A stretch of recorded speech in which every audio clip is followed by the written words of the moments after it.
Ces ingrédients vont faire toute la différence dans la recette d'aujourd'hui, les riz au curry. La famille, si vous aimez les riz au curry, vous allez tomber amoureux de cette recette. Bonjour à tous et bienvenue sur Petit Plat. Je m'appelle Valia, j'espère que vous allez bien. Chaleureuse bienvenue à toutes les personnes qui viennent d'arriver sur la chaîne. Aujourd'hui, c'est un bon riz au curry, simple et super bon. J'ai commencé par mixer l'ail et l'oignon et je vais passer à la deuxième étape qui est de me débarrasser de l'amidon du riz en les lavant jusqu'à obtenir une eau claire comme sur la vidéo. Et je vais passer à l'étape suivante, la cuisson. Donc je viens de fondre du beurre dans lequel je viens incorporer les lauriers, ma solution précédente mixée dans l'oignon et l'ail, du curry, de la muscade en poudre et du poivre.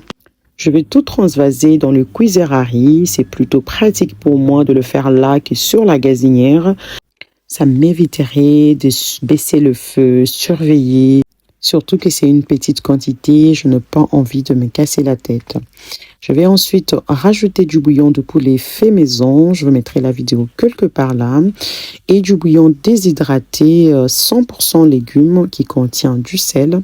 Je remue et je vais couvrir avec un papier alu. Par-dessus, j'ajouterai le couvercle. Vous allez vous demander, mais pourquoi tu ajoutes le papier alu? C'est justement pour accélérer un peu le processus de la cuisson. Vous savez, à un moment donné, les cuiseurs vont s'arrêter et le riz va continuer à cuire avec la vapeur. Le plus souvent, je trouve que ça traîne un peu trop, c'est lent. Alors, ce que je fais pour réduire ces temps, c'est de couvrir soit d'un papier alu, soit d'un papier cuisson. Après, ça reste vraiment facultatif. Donc, je viens de remuer mon riz, je l'ai couvert jusqu'à la cuisson finale.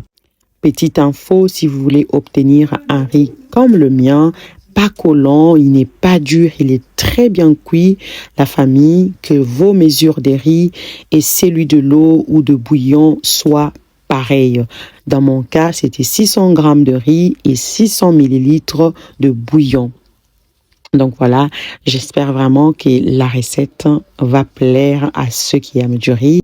N'hésitez pas d'apporter votre touche avec des légumes que vous adorez. Moi, j'ai en fait prévu une bonne sauce avec déjà plein de légumes. C'est pourquoi je n'ai pas voulu à nouveau ajouter de légumes dans cette recette. Donc voilà, je vous dis merci et on se voit à la prochaine.